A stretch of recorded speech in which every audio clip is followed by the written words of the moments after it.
క్రొత్త ద్రాక్ష రసము మీ నోటికి రాకుండా నాశనమాయను. లెక్కలేని బలమైన జనాంగము నా దేశం మీదకి వచ్చి ఉన్నది. వాటి పళ్ళు సింహము కోరల వంటివి, వాటి కాటు ఆడు సింహము కాటు వంటిది. అలాగే యోవేలు గ్రంథం 2వ అధ్యాయము 30వ వచనం. మరియు ఆకాశమందును భూమి యందును మహత్ కార్యములను అనగా రక్తమును అగ్ని ధూపస్తంభములను కనపరిచెదను. యెహోవా యొక్క భయంకరమైన మహాదినము రాకముందే సూర్యుడు తేజోహీనుడు అగు, చంద్రుడు రక్తము మగునగును. అలాగనే యోవేలు గ్రంథం 3వ అధ్యాయము 11వ వచనం. చుట్లు పట్లనున్న అన్యజనులారా త్వరపడి రండి, సమకూడి రండి. యెహోవా నీ పరాక్రమశాలులు ఇక్కడికి తోడుకొని రమ్ము. నలుదిక్కులను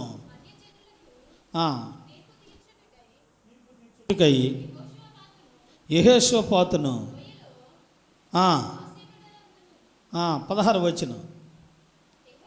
యెహోవా సియోను నుండి గర్జించుచున్నాడు, యెరూషలేములో నుండి తన స్వరము వినబడి చేయుచున్నాడు. భూమి ఆకాశములు వణుకుచున్నవి. అయితే యెహోవా తన జనులకును ఆశ్రయమగును చాలని, ఇశ్రాయేలు దుర్గమును ఉండును చాలు. ఈరోజు కొన్ని బైబిల్ గ్రంథంలో ఇప్పుడైనా మనము మొత్తులారా అని యోవేలు గ్రంథంలో నుంచి చెబుతున్నాడు. యోవేలు అనే మాటకి యెహోవా దేవుడు అని అర్థము. యోవేలు అనే మాటకి యెహోవా దేవుడు అని అర్థం. బైబిల్లో కొన్ని అధ్యాయాల్లో చిన్న ప్రవక్తలు ఉన్నారు. ఈ యోవేలు గ్రంథంలో పశ్చాత్తాపం పట్టడం కానీ, మొత్తులారా అంటాం కానీ, ఈ యోవేలు గ్రంథంలో మనం చూసినప్పుడు ఈ 3 అధ్యాయాలు ఉన్నాయి. ఈ 3 అధ్యాయాలు ఉన్నాయి. 2వ వచనము 12వ వచనము చూసేటళ్ళకి అంటాడు, ఇప్పుడైనా మీరు ఉపవాసం ఉండి కన్నీరు విడుచు దుఃఖించుచు మనోపూర్వకంగా తిరిగి నా యొద్దకి రండి. ఈ యోవేలు గ్రంథంలో మనం చూసినప్పుడు యోవేలు అనే మాటకి యెహోవా దేవుడు అని అర్థం. ఈయన కొన్ని హెచ్చరికలు చేస్తున్నాడు. హెచ్చరికలు ఏంటంటే, ఇప్పుడైనా మీరు మొత్తులై ఉన్నారేమో, ఇప్పుడు వరకు మీరు కన్నీరు ఎడవలేదేమో, నీ తోడబుట్టినటువంటి వారు నీ కుటుంబం నశించిపోతూ ఉంటుంటే నువ్వు నిద్రపోతున్నావేమో, నీకు మెలకువ లేదేమో. కానీ ఇప్పుడైనా నువ్వు మెలకువ కలిగి ఉండాలి. ఇప్పుడైనా నువ్వు కన్నీరు కార్చాలి. ఇప్పుడైనా నువ్వు రోదన చేయాలి. ఇప్పుడు వరకు మొత్తుల వలె ఉండవేమో, ఇప్పుడు వరకు నిద్ర వలె ఉండామేమో. కానీ యోవేలు గ్రంథం ఈ 3వ అధ్యాయంలో కొన్ని హెచ్చరికలు చేస్తున్నాడు. ఈరోజు ఈ హెచ్చరికలని కొద్ది నిమిషాలు మనం పరిశుద్ధ బైబిల్ గ్రంథం నుంచి ధ్యానం చేద్దాం. ఈ హెచ్చరికల ద్వారాగా మనము తిరిగి రావాలి. ఇంతవరకు మనం తిరిగి రాలేదనుకోండి, తిరగాలి. ఇప్పుడు చాలామంది, ఇప్పుడు టీచర్ ఉన్నారనుకోండి, టీచర్ ఏమంటాడో, ఇప్పుడు వరకు నీవు చదవలేదేమో, ఇప్పుడు వరకు నువ్వు చదవలేకపోయినావేమో, కానీ ఇక నుంచి అయినా చదువు. ఇది టీచర్ భాష. ప్రభునందు ప్రేమని, ఇప్పుడు వరకన్నా నువ్వు చదవలేకపోతే ఇక నుంచి నన్ను చదువు. ఇప్పుడు వరకు మనము పశ్చాత్తాపము లేదేమో, ఇప్పుడు వరకు కన్నీరు లేదేమో, ఇప్పుడు వరకు మొత్తుల వలె ఉండవేమో, కానీ తిరిగి నా యొద్దకు రండి. మనం తిరిగి రావాలి. చూద్దాం యోనా గ్రంథం. మనము నిద్రలో మేలుకొనుట.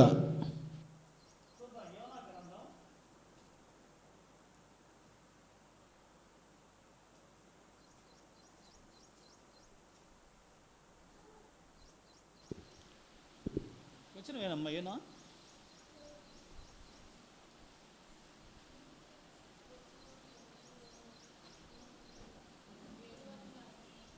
763.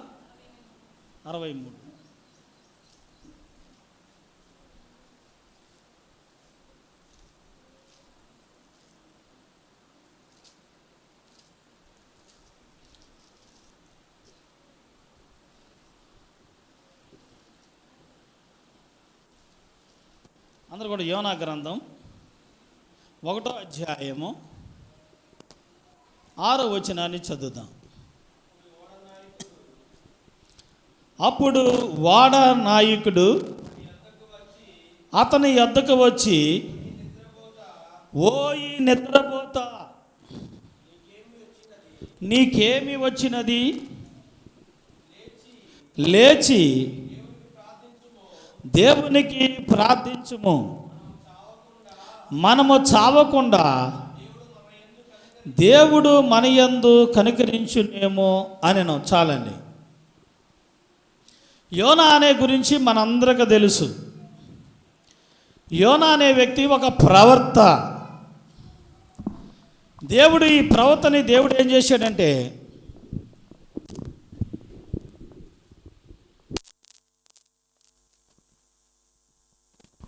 యోనా అనే వ్యక్తి ఒక ప్రవక్త. యోనా ప్రవక్తని దేవుడు నినివే పట్టణానికి వెళ్ళమని దేవుడు మాట్లాడాడు. ఇతను మామూలు వ్యక్తి ఏం కాదు, ఒక ప్రవక్త. నినివే పట్టణానికి వెళ్ళమంటే నేను ఆ పట్టణానికి వెళ్ళనన్నాడు. నేను తెర్షీస్కే వెళతానన్నాడు. దేవుడు చెప్పాడు, నినివే పట్టణానికి వెళ్ళు. నినివే పట్టణంలో దాదాపు 1,20,000 మంది ఉన్నారు. వారందరూ కూడా అక్కడ నశించిపోతున్నారు. యోనా, నువ్వు నినివే పట్టణానికి వెళ్ళమని దేవుడు చెప్పాడు. ప్రయాణమై అలాగే వెళతానని ఏం చేసిండు? ఇప్పుడు విజయవాడ బొమ్మని మనం బిడ్డలకు చెప్పామనుకోండి, ఈ జగ్గేపేట బస్ స్టాండ్కి వచ్చిన తర్వాత హైదరాబాద్ బస్సు ఎక్కారనుకోండి. అలాగనే యోనా ఏం చేశాడు? ఆ వాడ అనే దగ్గరికి రేవుకి వచ్చేసి నినివే పట్టణానికి వెళ్ళమంటే ఆయన ఏం చేశాడు? వాడ తెర్షీస్కి ఎక్కాడు ఆయన. ఈ తెర్షీస్ అనే పట్టణానికి ఎక్కినప్పుడు, ఆ తెర్షీస్ అనే పట్టణానికి ఎక్కి ఆ వాడ ఎక్కిన తర్వాత ఆ సముద్రంలో ప్రయాణం చేస్తూ ఉన్నప్పుడు సముద్రం నడుమధ్యకు పోయిన తర్వాత ఏమైపోయింది తెలుసా? వాడ మునిగిపోయే అవసరం వచ్చేసింది. పెద్ద తుఫాను వచ్చేసింది, వర్షం వచ్చేసింది, అది మునిగిపోయే పరిస్థితి వచ్చింది. అనేకమైన ప్రజలు ఉన్నారు, అనేకమైన సరుకులు ఉన్నాయి. అక్కడ వాడ నాయకుడికి భయం వచ్చేసింది. ఎవరి దేవుడికి వాళ్ళు ప్రార్థన చేసేయండి అని చెప్పాడు. అందరూ ఎవరి దేవుడికి వాళ్ళు ప్రార్థన చేస్తున్నారు. కానీ ఆయన వాడ నాయకుడు ఆఫ్ చేసి ఆ పై స్టేర్లో నుంచి 2వ స్టేర్లో కింద భాగంలోకి వస్తే 3వ స్టేర్లోకి వస్తే యోనా అనే ఒక ప్రవక్త ఉన్నాడు. ఆయన ఏం చేస్తున్నాడు? అక్కడ గాఢ నిద్ర చేసిపోతున్నాడు. గాఢ నిద్రపోతున్నాడు వాడ భాగంలోకి వచ్చి. అంటే కారణం ఏంది? దేవుడు నినివే పట్టణంలో ప్రజలు నశించిపోతున్నారు అని చెప్పాడు. ఈ నినివే పట్టణంలో ప్రజలు నశించిపోతున్నారని దేవుడు యోనా ప్రవక్తతో చెబితే ఆయన ఏం చేశాడు? తెర్షీస్కి ఎక్కాడు. అక్కడ అలలు లెగటం కానీ, వర్షం బాగా కురవటము, ఆ వర్షం పట్టడం వల్ల, ఈ వాన రావటం వల్ల, ఈ గాలి రావటం వల్ల వాడ ప్రయాణం సాగట్లేదు. వాడ నాయకుడు అనేకమైన పర్యాయాలు నడుపుతూ ఉన్నప్పుడు అలాంటి ఇబ్బంది ఎప్పుడూ పడలేదు. ఆయన అలాంటి ప్రయాణంలో ఎప్పుడు ఇబ్బంది పడలేదు. అప్పుడు అడుగు భాగంలోకి వచ్చేసి ఒక ప్రవక్త అయిన యోనాతో ఏం చెబుతున్నంటే, ఓ ఈ నిద్రపోతా, ఓ ఈ నిద్రపోతా. వాడ నాయకుడు వచ్చి అతని యొద్దకు వచ్చి, ఓ ఈ నిద్రపోతా, నీకేం వచ్చినది? లేచి దేవునికి ప్రార్థన చేయమంటున్నాడు. దేవుని స్తోత్రం, హల్లెలూయా. ప్రార్థనకు వచ్చేటప్పుడు కూడా మీరు ఎంతమంది నిద్రపోయి వస్తున్నారా? తర్వాత ప్రార్థన కొంచెం జరిగిద్దిలేండి, అప్పుడు కల్లా నిద్రపోదామని, లేదంటే ఈరోజు ఆదివారం, అలా ఉండకూడదండి. చాలా ప్రమాదం. నిద్రలో పోయినప్పుడు మనిషికి ఏమైందంటే మైండ్ అంతా ఆబ్సెంట్లోకి వెళ్ళిపోద్ది. అంటే మైండ్ అనేది అప్పుడు మనకు పనిచేయదేక. నిద్రలోకి వెళ్ళినప్పుడు వాడ మునిగిపోయే పరిస్థితి వచ్చేసింది. ఆ వాడ నాయకుడు వచ్చేసి ఆయన గబగబా లేపాడు.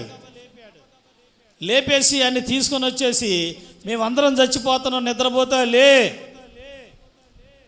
మేమందరం ప్రమాదంలో ఇరుక్కున్నాం, ఈ ప్రమాదంలో చనిపోయే పరిస్థితి మాకు వచ్చేసింది, నువ్వేంది చక్కగా నిద్రపోతున్నావు, మేము ప్రాణాలు గుప్పెడు పట్టుకొని ఉన్నాం అని ప్రవక్తతో మాట్లాడినప్పుడు ఆ ప్రవక్త మాట్లాడుతూ ఉన్నాడు, అసలు నువ్వు ఎవరివి, నువ్వు ఎక్కడి నుంచి వస్తున్నావు అని ఆ ప్రవక్తతో దేవుడు అదే ఆ యొక్క యోనా ప్రవక్తతో వాడ నాయకుడు మాట్లాడుతున్నాడు. ఆయన ఏమంటున్నాడంటే, నేను అమితీయ కుమారుడైన యోనాను ప్రత్యక్షమై నాకు ఇలాగే సెలవిచ్చును, నినివే పట్టణ దోషము నా దృష్టికి ఘోరమైనది గనుక నీవు నినివే లేచి నినివే పట్టణముకు పోయి దాని దుర్గతిని కలుగునని ప్రకటించమని దేవుడు చెప్పాడు యోనాకి. నినివే పట్టణములో శాపమైనది, నినివే పట్టణము ఘోరముగా ఉన్నది, ఆ పట్టణం అంతా పాడైపోయే పరిస్థితికి వచ్చేసింది. నువ్వు వెళ్ళి ఆ నినివే పట్టణంకి వెళ్ళి నువ్వు అక్కడ ఏం చేయాలో తెలుసా, నినివే పట్టణ ప్రజలారా, ఈ పట్టణం అంతా కూడా దేవుడు దుర్గతి పట్టేసింది, ఈ దేవుడు దీనికి నాశనం అయిపోతుంది, ఈ పట్టణం అంతా పాడైపోతుంది, దేవుడు దీన్ని నాశనం చేస్తున్నాడు అని వెళ్ళి ఆ పట్టణంలో వీధిలోకి వెళ్ళి సువార్త ప్రకటించమని చెప్పాడు. నినివే పట్టణ ప్రజలారా, ఇప్పుడంటే ఇవన్నీ కూడా బియ్యం మన ఇంటికి వచ్చేసి ఒక కాడికి వస్తుంది. అప్పుడు బియ్యం రాగతలకి ఏం చేసేవారు, ఒక డమ్ముకు తీసుకొని సాటింపు చేశారు. ఫలానా బొమ్మ సెంటర్లో కూరగాయలు అమ్ముతున్నారు అనేటువంటి వారు, లేకుంటే అడ్డమని ఇక రమ్ము కొట్టేటువంటి వారు ప్రభునందు, ఆ డమ్ముకులు కొట్టేటువంటి వారు, బియ్యం వచ్చినా అలాగనే కొట్టేటువంటి వారు, సాటింపు చేసేటువంటి వారు. అలాగనే ఆ సాటింపు వల్ల ఇప్పుడు యోనా కూడా వెళ్ళేసి ఆ ప్రయాణంలో రోడ్ల మీద వెలుక్కుంటూ, నినివే పట్టణ ప్రజలారా, నినివే పట్టణస్తులారా, ఈ పట్టణానికి ఒక దుర్గతి పట్టేసింది, పట్టణం నాశనం అయిపోతుంది, దేవుడు కొన్ని దినాల్లో దీన్ని నాశనం చేస్తున్నాడు హోచనని ఆ యొక్క యోన ఎప్పుడైతే యోనాని వెళ్ళి అక్కడ స్వార్థ ప్రకటించమంటే ఆయన ఏం చేశాడు, తెర్షీసుకు ప్రయాణమయ్యాడు. ఆ తెర్షీసుకు ప్రయాణమైన తర్వాత సముద్రం నడమధ్యకు వచ్చిన తర్వాత అదేమైపోయిందంటే మునగటానికి అవకాశం వచ్చింది. అందరూ ప్రాణాలు గుప్పెలు పట్టుకుంటున్నారు, పిల్లలు పెద్దలు అందరూ కూడా. ఇలాగ నేను ఎప్పుడు ఓడ నడిపే కానీ ఇంత ప్రమాదం నాకు అనిపించలేదు, ఏదో తేడా ఉందనుకొని ఎవరికోళ్ళు ప్రార్థన చేయమని చెప్పారు. ఈయన మాత్రం కింద భాగంలోకి వెళ్ళి నిద్రపోవటం మొదలుపెట్టాడు. నిద్రపోయిన తర్వాత ఆయన కూడా తీసుకొని వచ్చేస్తే, ఇది నా వల్లే నేను హెబ్రీయుడను, దేవుని ప్రవర్తన, దేవుడు వెళ్ళమంటే నేను వెళ్ళకుండా నేను ఇటు వచ్చాను కాబట్టి ఈ దోషం అనేది నన్ను బట్టే ఇది మునిగిపోయే ప్రమాదం వచ్చింది, అది నన్ను బట్టే కాబట్టి నన్ను పట్టుకొని మీరు సముద్రంలో వేసేయండి అని చెప్పాడు యోనా. మీరు నన్ను పట్టుకొని సముద్రంలో వేసేస్తే ఈ యొక్క ఇదంతా కూడా ఈ యొక్క వర్షం అనేది కానీ ఈ గాలి అనేది కానీ ఆగిపోద్ది, ఇది ప్రమాదం అంతా నా వల్లే వచ్చిందని చెప్పాడు. చెప్పంలోనే సీటీ వేసారు, లాభం లేదని సీటీ ఎత్తి ఆ సీటీ ఎత్తి కరెక్ట్గా యోనా పేరు మీద వచ్చేసింది. అప్పుడు మేము నిన్ను వేయాలంటే మరి మాకు శాపం వచ్చేస్తుంది కదా, నీ నీళ్ళ పడితే అంటే మీకేమి రాదని చెప్పాడు. మా మీద మా బిడ్డల మీద ఈ దోషం ఉండకూడదని ఎమ్మట ఏం చేశారు తెలుసా, యోనాను పట్టుకొని ఆ సముద్రంలో వేశారు, పట్టుకొని వదిలేశారు, విసిరేశారు. ఆ యోనాను ఎప్పుడైతే సముద్రంలో విసిరేశారో దేవాతి దేవుడు ఏం చేశాడు తెలుసా, మత్స్యానికి ఆజ్ఞాపించిందంట. అది భూగర్భంలో లోన సముద్రం ఉంటే దేవుడు ఆజ్ఞాపించాడంట, మత్స్యమా నీ వెళ్ళి నా ప్రవక్త అయిన యోనాని సముద్రంలో వేస్తున్నారు, నువ్వు వెళ్ళి నోరు తెరిచి నువ్వు యోనాని మింగు అన్నాడంట దేవుడు. అనగలోనే యోనా సముద్రంలో వేయిపోతుంటే మత్స్యం అడుగు భాగంలో ఉండి వచ్చిన పెద్ద మత్స్యము, దాదాపు మన చర్చి కంటే ఇంకా చాలా పెద్దది, వచ్చేసి ఆ ఇసిరేసే స్థలంలో నీళ్ళల్లో నోరు తెరిచి ఉన్నదంట. నోరు తెరిచి ఉందంట. నోరు తెరిచడంలోనే ఎమ్మటే ఆ మత్స్యంలోనికి యోనా వెళ్ళిపోయాడు. యోనా వెళ్ళిపోయి ఎప్పుడైతే ఆ మత్స్యంలోకి వెళ్ళిపోయాడో ప్రార్థన చేయటం మొదలుపెట్టాడు. దాని కడుపులో ఏముంది, నాసు, మేత ఇవన్నీ ఉంటే శాప గర్భంలోకి వెళ్ళాక ప్రార్థన చేయటం మొదలుపెట్టాడు యోనా. అయ్యా నన్ను దయతో క్షమించు, నా తప్పును క్షమించు అని గొప్ప తుఫాను రేగి వాడ బద్దలయ్యే పరిస్థితికి వచ్చినప్పుడు, వాడ బద్దలయ్యే పరిస్థితి వచ్చేసిందంట. ఇలాంటి ప్రమాదం ఎప్పుడు రాలేదు. నేను ఎన్ని సంవత్సరాల నుంచి వాడ నడిపేటప్పుడు ఇదేదో ఉన్నదని అప్పుడు ఆఫ్ చేసిన తర్వాత అప్పుడు ఆ వాడలో ఎప్పుడైతే పట్టుకొని సముద్రంలో వేస్తుంటే యోనాని వేయబోతుంటేనంట దేవుడు ఆజ్ఞాపించాడంట మత్స్యానికి. ఆ మత్స్యం వచ్చి గజ గజ నోరు తెరుతుంటే ఆ మత్స్యాన్ని ఎమ్మటనే యోనాక ఆ మత్స్యం కడుపులోకి వెళ్ళిపోయాడంట. కడుపులోకి వెళ్ళి అది ప్రయాణం చేసి ఎక్కడి నుంచి ఆ వాడకాడ నుంచి సముద్రంలో నోరు తెరిచి అది కనుక నోరు మూసుకొని నవ్వులు మింగేసింది అనుకో, నాకు దొరికింది యోనా పలావు దొరికింది అని మింగేసింది అనుకోండి, మొత్తం చచ్చిపోతాడు పరువు. కానీ 3 రోజులు నోరు తెరిచి ప్రయాణం చేసి 3 రాత్రులు 3 ప్రగల్లో ప్రయాణం చేసిందంట. అసలు చేపే చాలా వీధిద్ది, కొన్ని కిలోమీటర్ల వీగిద్ది నీళ్ళల్లో. ప్రభునందు ప్రేమిది అది 3 రాత్రులు 3 పగల్లో వీధేసి నినివే పట్టణములో ఒడ్డును గక్కబోయేటలకే మత్స్యము ఆ గర్భంలో ఉండి ప్రార్థన చేశాడంట యోన. మత్స్యంలోకి ఎవరైనా వెళ్తారా? చేప గర్భం, చేప కడుపులోకి ఎవరైనా వెళ్తారా? చేప కడుపులోకి వెళ్ళి ప్రార్థన చేయటం మొదలుపెట్టాడు. చూడండి 2వ అధ్యాయము, మీకు అర్థం అవ్వాలి కాబట్టి చెబుతున్నా. 2వ అధ్యాయం 1వ వచనం 17వ వచనం చదివితే ఇంకా మీకు అర్థమైంది. 17వ వచనం 1వ అధ్యాయం 17వ వచనం. గొప్ప మత్స్యము ఒకటి యోనాని మృంగవలెనని యెహోవా నియమించి ఉండగా యోనా 3 దినములు ఆ మత్స్యము కడుపులో నుండిన. 2వ వచనం ఆ మత్స్యము కడుపులో నుండి యోనా యెహోవాకు ఎలాగా ప్రార్థన చేసిన. చాలండి, దేవుని స్తోత్రం. హల్లెలూయా, హల్లెలూయా. అప్పుడు ప్రార్థన చేయటం మొదలుపెట్టాడు. మత్స్యములో ఉండి, అయ్యా నేను పాతాళ గర్భములో ఉన్నాను అని ప్రార్థన చేస్తున్నాడు. కారణం ఏంటంటే నిద్ర ఈయనకి ఎందుకు నిద్ర వస్తుంది? అక్కడ జరిగిన విశేషం ఏంది? ఆ నినివే పట్టణములో అసలు ఆ పట్టణానికి వెళ్ళకపోవటానికి వెనక కారణం ఏంటి అని చూస్తే, ఆ నినివే పట్టణములో హంతకులు ఉన్నారు. గర్భమున్న స్త్రీల్ని చీల్చివేసేటువంటి వారు. ఆ పట్టణంలో నరహంతకులు ఉన్నారు. అలాంటి నరహంతకుల్ని నేను ఆ పట్టణానికి వెళ్ళను, వాళ్ళు జతే చనిపోయారు. ఆ పట్టణంలో మంచివారు కాదు, వారు హంతకులు, వారు చనిపోయినా పర్లేదు, నేను మాత్రం వెళ్ళనని నిద్రపోవటం మొదలుపెట్టాడు ప్రభు. నువ్వు కూడా సహోదరి సహోదరులారా, ఈ మధ్యాహ్న కాల సమయంలో నీ తోటి వారు నశించిపోయినా, నీ తోడబుట్టినటువంటి వారు నశించిపోయినా, కుసించిపోయినా నువ్వు నిద్రపోతున్నావేమో. ఈ మధ్యాహ్న కాల సమయంలో మేలుకోవాలి. దేవుని స్తోత్రం. హల్లెలూయా. నీ భర్త కొరకు ప్రార్థన, నీ కుటుంబం కొరకు ప్రార్థన ఉందా? మొత్తుల వలె ఉన్నావా? కన్నీరు గారుస్తున్నావా? రోదన చేస్తున్నావా? యోవేలు గ్రంథములు అంటాడు, ఇప్పటికైనా నువ్వు కన్నీరు గార్చు, ఇప్పటికైనా నా యొద్దకు తిరిగిరా. నీ కుటుంబం పతనం అయిపోతూ ఉన్నది, నీ కుటుంబం కూలిపోతూ ఉన్నది. నీ కుటుంబంలో ప్రార్థన ఉన్నదా? ప్రార్థన జీవితం, కన్నీరు గిర్చే జీవితం ఉన్నదా? మొత్తుల వలె ఉంటున్నావా? ఈ మధ్యాహ్న కాల సమయంలో నువ్వు జ్ఞాపకం చేసుకోవాలి. యోనా కూడా అలాగే నిద్రపోతూ ఉన్నాడు. నినివే పట్టణాలని దోషానికి వెళ్ళి ఆ పట్టణం పాడైపోతుంది. దాదాపు 1,20,000 మంది చనిపోయే పరిస్థితికి వచ్చారు.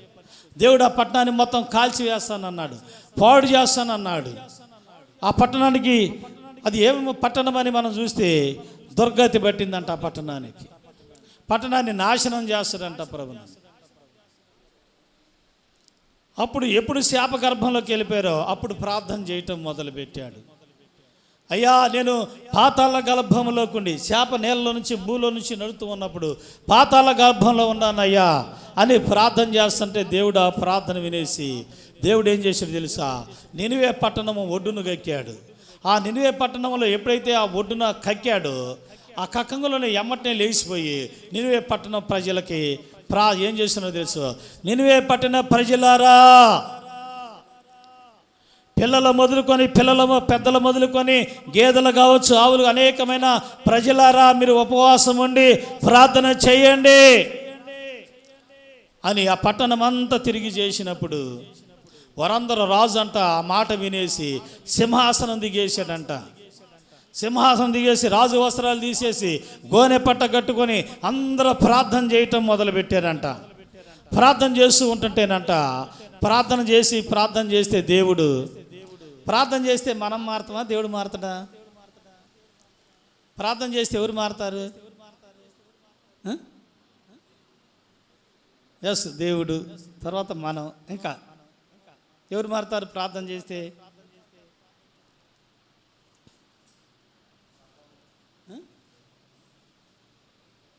ప్రార్థన చేస్తే ఎవరు మారుతారు?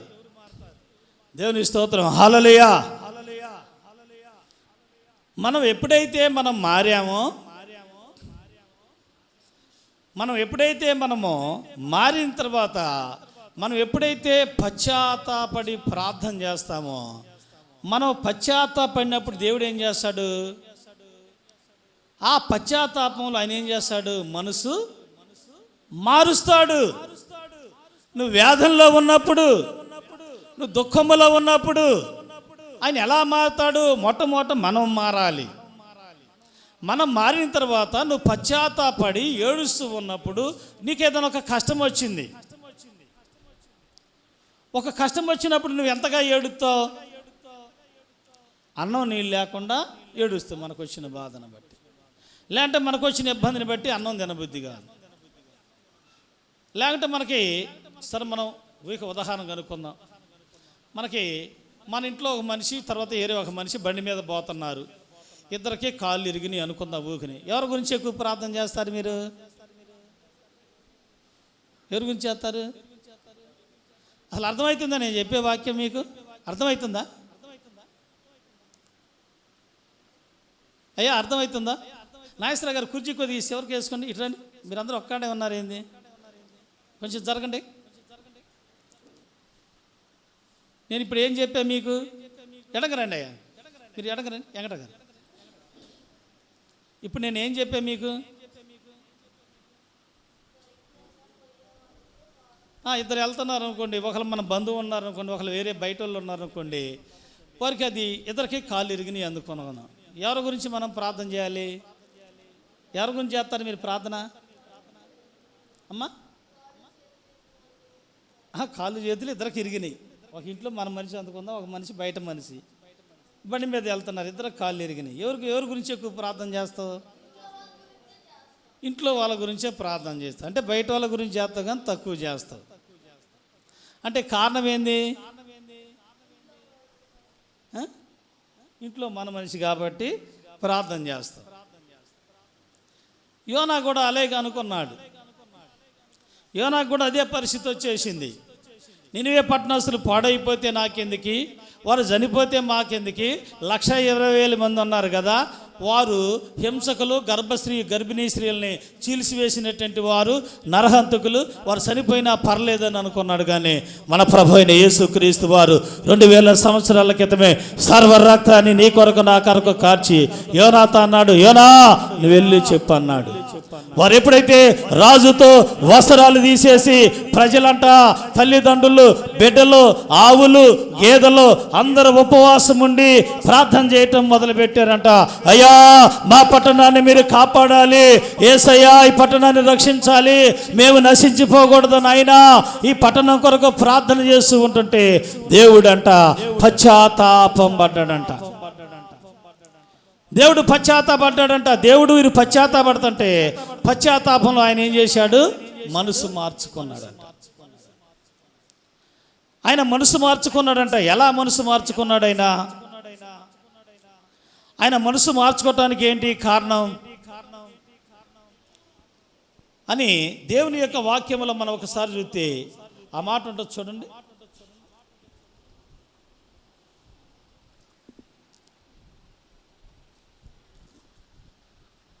4వ అధ్యాయము 3వ అధ్యాయము,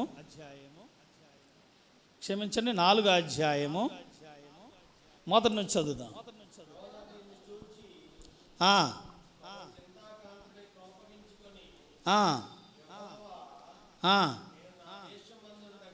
నాలుగో వచనం నుంచి 4వ అధ్యాయం వచనం నుంచి చదువయ్యా.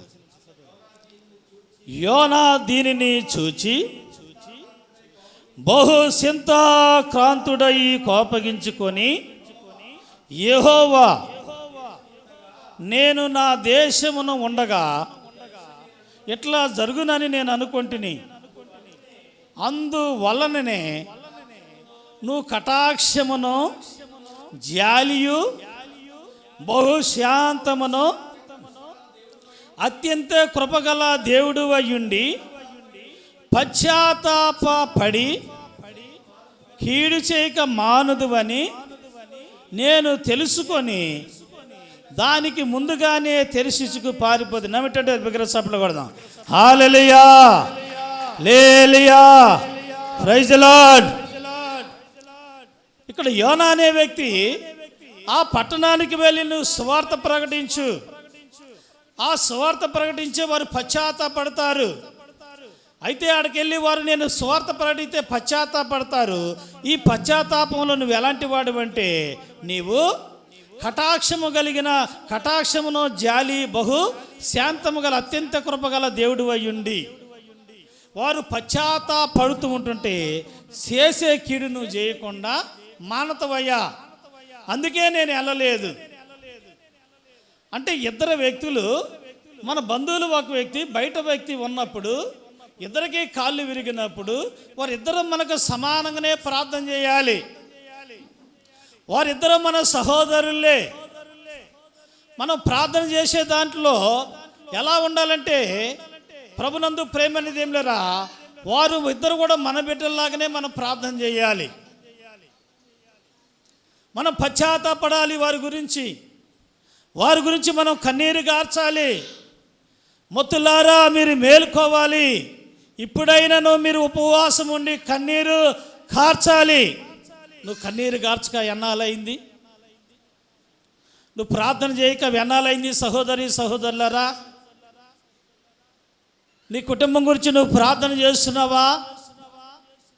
నీ దీపం ఆరిపోతుందా, వెలుగుతూ ఉన్నదా? ఏదో మామూలుగా ఏదో దేవుని సన్నిధికి నామకార్థానికి కానీ వస్తున్నావు, పోతున్నావా? ఈ లోకంలో తినటానికి నిద్రపోవటానికే సమయం ఇస్తున్నావా? దేవుడు నిన్ను లెక్క అడుగుతాడు. సహోదరి సహోదరులారా, నీ కుటుంబంలో సహోదరు నశించిపోయినప్పుడు దేవుడు నిన్ను లెక్క అడుగుతాడు. నువ్వు ఆ రోజు నువ్వు లెక్క చెప్పవలసి ఉంటుంది. యోనా అని కూడా అదే లెక్క అడిగాడు. నినివే పట్టణంలో 120,000 మంది చనిపోతూ ఉన్నారు. యోనా నువ్వు అక్కడికి వెళ్ళమంటే, అయ్యా నువ్వు వాళ్ళని కాపాడుతావు నాయనా. వారు గర్భిణీ స్త్రీలను చీల్చివేసినటువంటి వారు నరహంతకులు. వారు పశ్చాత్తాపడితే నువ్వు కీడు చేయక వారికి మేలు చేస్తావయ్యా, అందుకే నేను ఎట్లా అనుకుంటున్నాడు. స్వరశెట్టి ఎంత భాగ్యం అండి. 6వ వచనం, 4వ అధ్యాయం 6వ వచనం చదవండి.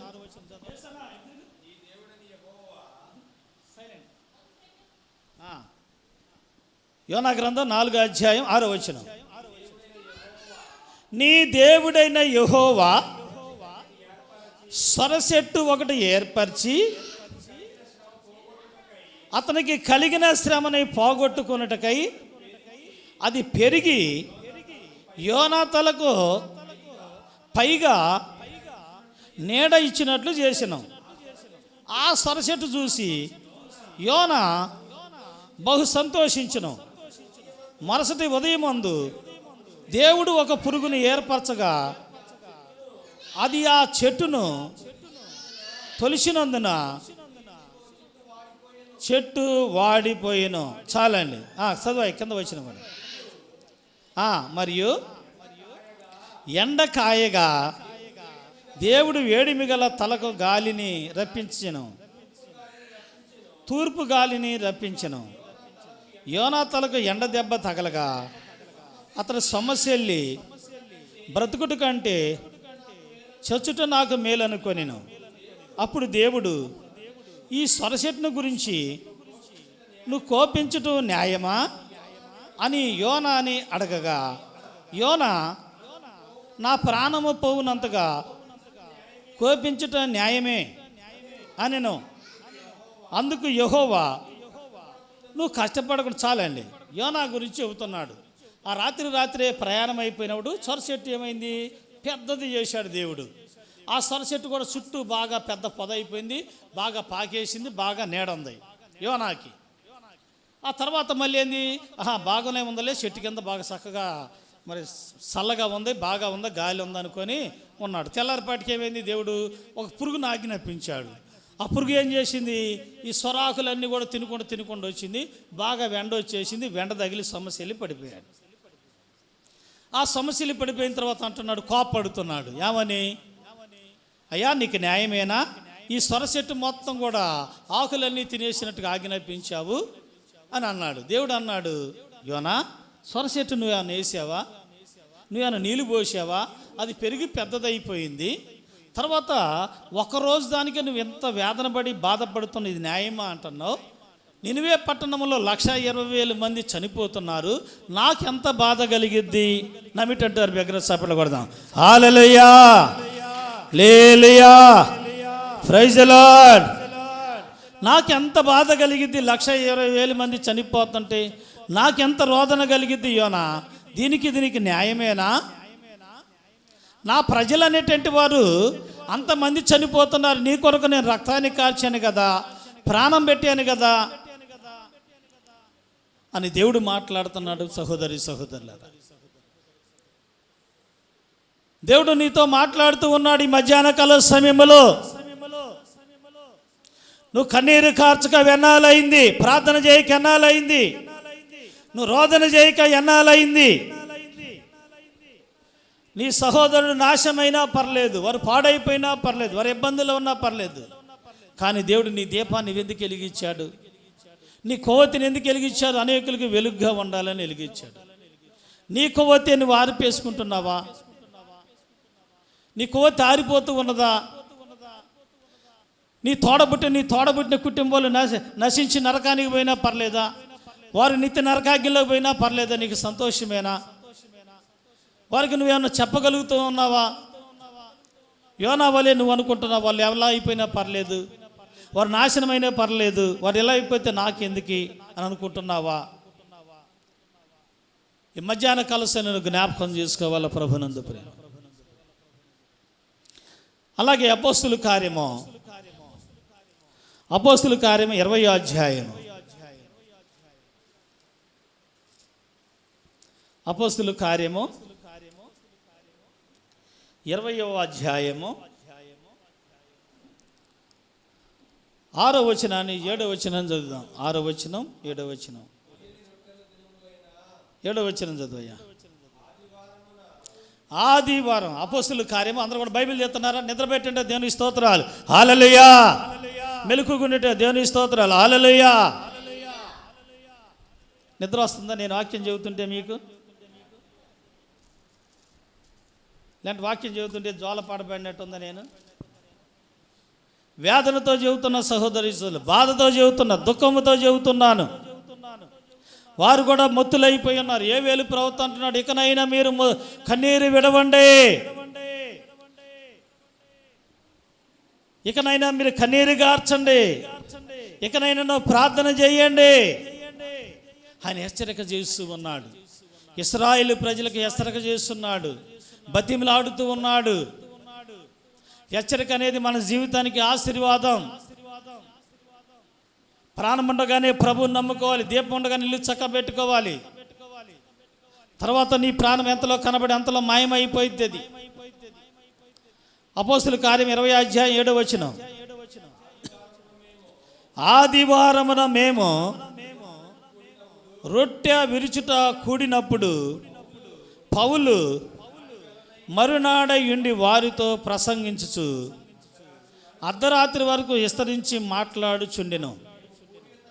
మేము కూడి ఉన్న మేడగదిలో అనేక దీపములు వండినాం.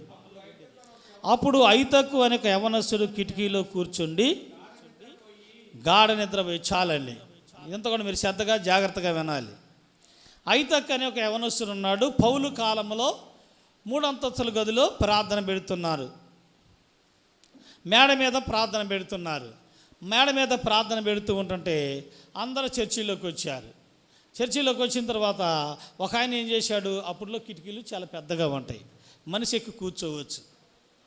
ఆ పై చైర్లో ప్రార్థన పెడుతూ ఉంటుంటే ఆ రాత్రి ఎక్కడైనా రాయబడింది, ఆదివారం మేము రొట్టె విరుచుటి యందు, అంటే శనివారము జరిగిన తర్వాత ఆదివారం వస్తూ ఉన్నప్పుడు 12 దాటితే ఆదివారం విస్తరించి మాట్లాడాడంట పౌలు. విస్తరించి మాట్లాడినప్పుడు బాగా ఎక్కువగా టైం ఎక్కువైపోయింది. అంటే 12, 1 గంట ఆ ప్రాంతం అయిపోయింది. 12 అయిన తర్వాత ఆ రోజుల్లో రొట్టె విరిచేటువంటి వారు అపోస్తుల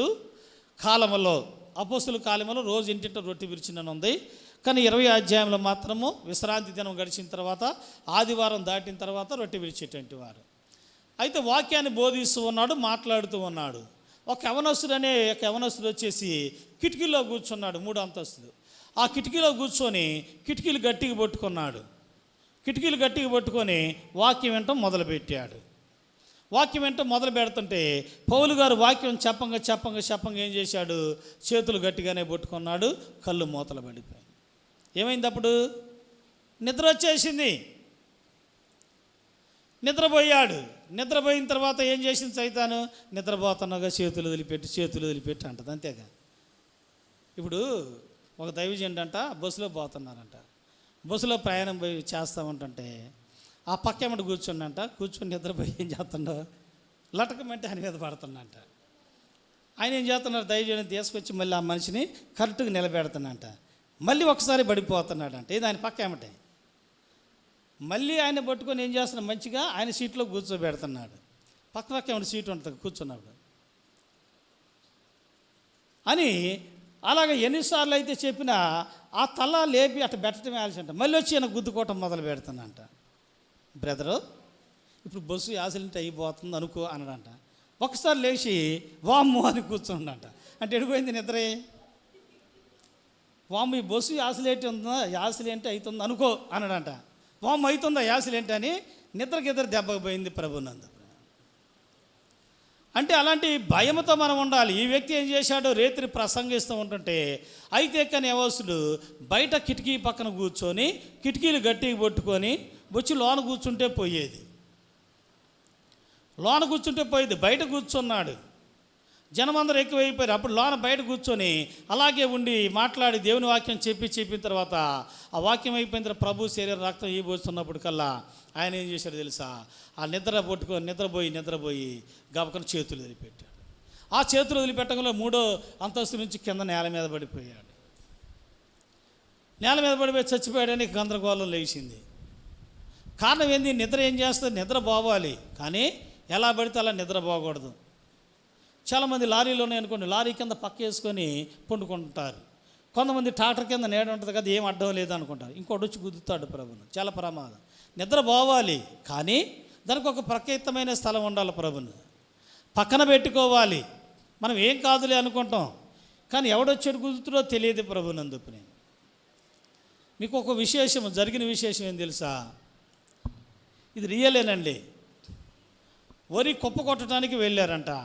కుప్ప కొట్టడానికి వెళ్తే ఆ కుప్పలో కొట్టిన తర్వాత ఏం చేసేది తెలుసా, తెల్లారింది కదా ఇంకో కుప్ప కాడికి పోదాంలే అనుకుని వాళ్ళు ఏం చేశారు, ఆ కుప్ప కాడ వేసుకొని చక్కగా అప్పుడు బాగా చలికాలం ఉంటేనట వారు కిందకంత గడ్డి వేసుకొని సరే దాని మీద ఏం చేశారు, ఆ గడ్డిని కప్పుకొని పండుకున్నారు. కప్పుకొని పండుకుంటే ఈ ట్రాక్టర్ ఆయన ఏం చేశాడు, దాన్ని తొక్కియాలి. ఆ తొక్కియాల్సి వచ్చేసి వాళ్ళు ఏం చేశారు, పండుకునేటువంటి వారు కొంచెం ఎడంగానే వెళ్ళిపోయి పండుకోవాలి. దాని ప్రక్కమ్మటే పండుకున్నారు. ఏం చేశాడు, ఆయన తొక్కేయటానికి వచ్చేసి ఈ వరికొప్పే కాదు, వరికొప్పతో పాటు మనుషులు కూడా నిద్రపోయిన వాళ్ళు తొక్కిచ్చాడు. నిద్ర పోవాలి, కానీ ఇది చాలా ప్రమాదం అన్నాయి, చాలా ఇబ్బందుల్లోకి తీసుకెళ్ళేది. నిద్ర కూడా చాలా ఏమైంది తెలుసా, కొన్నిసార్లు బస్సు ఎక్కిన తర్వాత కూడా మనకు నిద్ర దిగాల్సిన స్టేజీలో దిగం. మనం నిద్రపోయాక ట్రైన్ ఎక్కినాం అనుకోండి, దిగాల్సిన స్టేజీలో కొంతమంది దిగరు. ఇక్కడ దిగాల్సి ఉంటే వేరే స్టేజీకి వెళ్ళిపోతారు. ఏంటయ్యా కారణం అంటే నిద్రపోయాను అంటాడు ప్రభు. ఇవన్నీ కూడా నిద్రలో ఇవన్నీ చాలా జరుగుతుంటాయి ప్రభునందు ప్రేమ. 3వ అంతస్తు నుంచి కింద పడ్డాడు. అందరూ ఏడవటం మొదలుపెట్టారు, ఏడుస్తూ ఉన్నారు. మీరేం భయపడమాకండి అని పౌలు భక్తుడు వెళ్ళి ప్రభునందు ప్రేమ కిందకి వెళ్ళంగలోనే ఆ 3వ అంతస్తు దిగి కింద పడి చనిపోయి ఎత్తబడేను అని ఉంది. చనిపోయిన తర్వాత అందరూ చనిపోయారని ఏడవటం మొదలుపెట్టారు. పౌలు గారు వెళ్ళి అతని నోట్లో నోరు పెట్టేసి చూస్తే ఎక్కడో కొంచెం అంతా శ్వాస ఆడుతుంది ప్రభునందు ప్రేమ. చదువయ్యా 9వ వచనం చదువు. అప్పుడు ఐతెక్కు అనే ఒక యవనస్తుడు కిటికీలో కూర్చుండి గాఢ నిద్రపోయి పౌలు చాలాసేపు ప్రసంగించుచుండగా నిద్ర భారం వల్ల జోగి 3వ అంతస్తు నుండి కిందపడి చనిపోయిన వాడై ఎత్తబడెను. అంతటా పౌలు కిందకి వెళ్ళి అతని మీద పడి అతని కౌగిలించుకొని, మీరు తొందరపడకడి, అతని ప్రాణం అతనిలో నున్నదని వారితో చెప్పెను.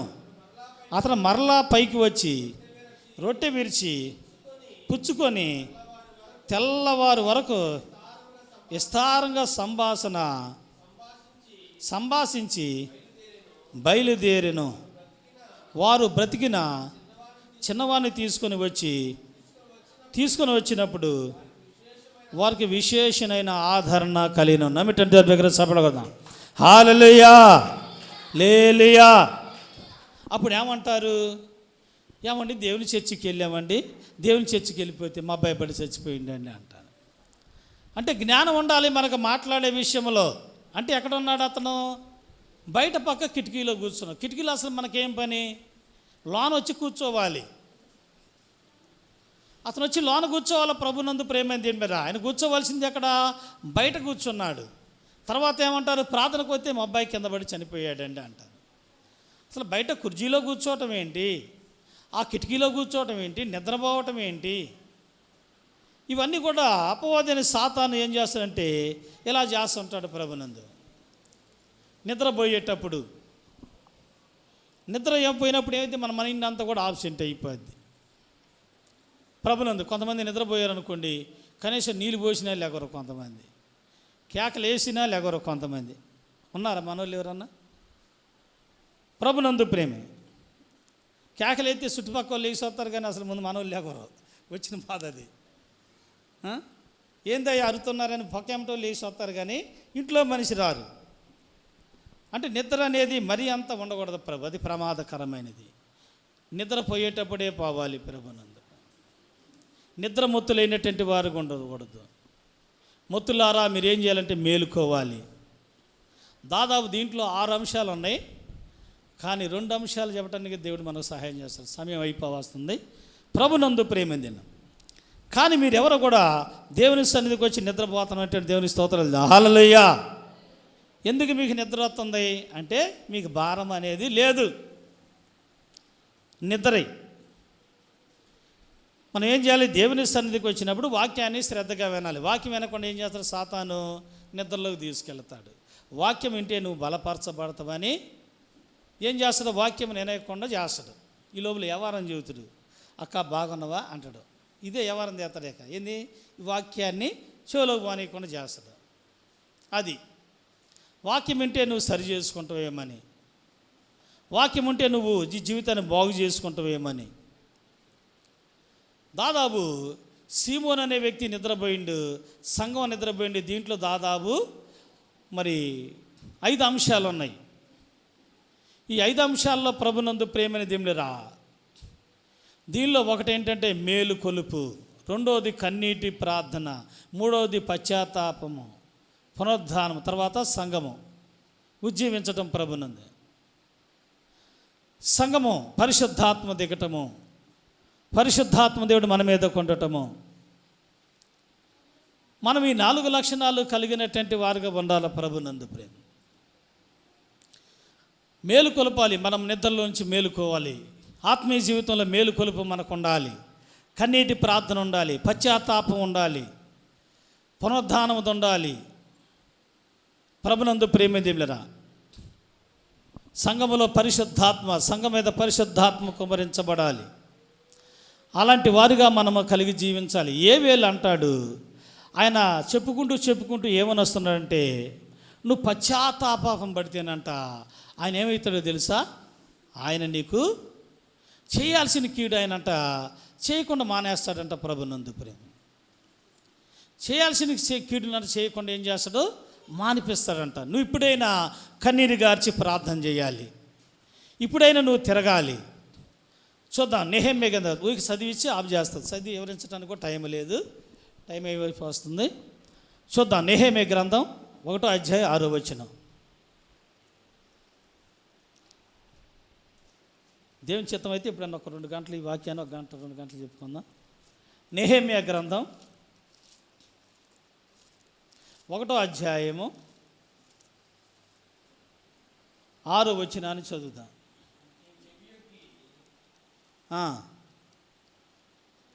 అయ్యా వచనం చెప్పయ్యా, అధ్యాయం వచనం.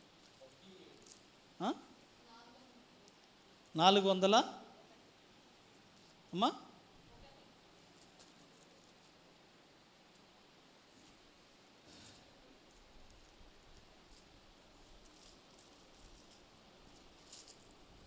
నాలుగు 401.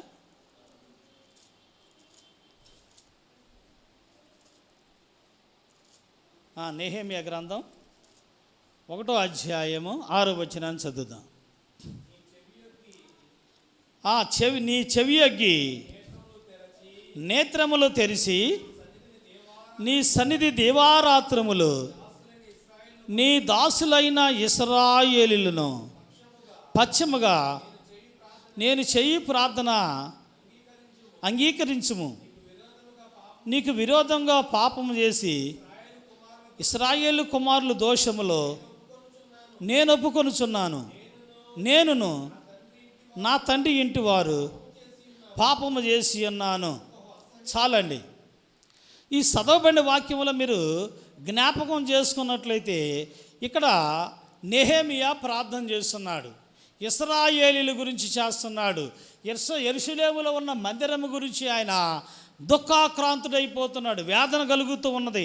వారి గురించి ప్రార్థన చేస్తున్నాడు. ఇశ్రాయేలు దోషము నా దోషం అనుకోయా, అది నా పాపం అని ఎంచుకో. నువ్వు ప్రార్థన చేసేటప్పుడు నీ కుటుంబం కొరకు, నీ బిడ్డల కొరకు, నీ పట్టణం కొరకు ఏం చేయాలంటే అది నా దోషమని నువ్వు ప్రార్థన చేయాలి.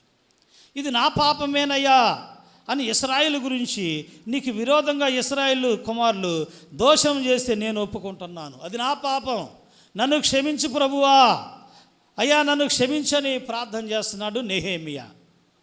అలాగనే ఎజ్రా గ్రంథం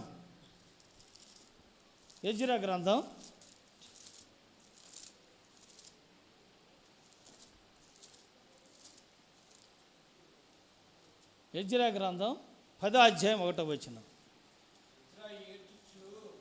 ఎజ్రా 10వ అధ్యాయం 1వ వచనం. ఎజ్రా ఏడ్చుచు దేవుని మందిరము ఎదుట సాష్టాంగ పడుచు పాపము ఒప్పుకొని ప్రార్థన చేసెను. ఇశ్రాయేల్లో పురుషులు, స్త్రీలు, చిన్నవారు మిక్కిలి గొప్ప సమూహముగా అతని యొద్దకి కూడి వచ్చి బహుగా యాడవగా. దేవుని స్తోత్రం, హల్లెలూయా. ఇక్కడ నెహెమ్యా ఇందాక అక్కడ ఏం చేశారు, నెహెమ్యా ప్రార్థన చేశాడు. 10వ అధ్యాయంలో కూడా ఎవరు, ఎజ్రా ప్రార్థన చేస్తున్నాడు ఏడ్చుకుంటూ సాష్టాంగ, అయ్యా పాపమును ఒప్పుకొని ప్రార్థన చేస్తున్నాను. మన యొక్క అనుభవం ఏంటంటే మొట్టమొదట ప్రార్థన చేసేటప్పుడు పాపాన్ని ఒప్పుకోవాలి. దేవుని సన్నిధిలో పాపాన్ని ఒప్పుకొని ప్రార్థన చేసినప్పుడు క్షమిస్తాడు మన దోషాన్ని. లేకుండా నీ ఎదుటి వారు ఉన్నారేమో, వారి గురించి నువ్వు ప్రార్థన చేయాలి. అయ్యా వారు నశించిపోతున్నారు, అది నా పాపం అనుకోండి. అయ్యా నేను ప్రార్థన చేస్తున్నాను, నన్ను క్షమించు ప్రభువా, ఆ కుటుంబాన్ని రక్షించు ప్రభువా, ఆ కుటుంబం నశించిపోతున్నారు ప్రభువా అని మనం ప్రార్థన చేయాలి. ఒక ఆయన దానియేలు కూడా ప్రార్థన చేశాడు. 9వ అధ్యాయం 25వ వచనం. దానియేలు గ్రంథం 9వ అధ్యాయము 20వ వచనం.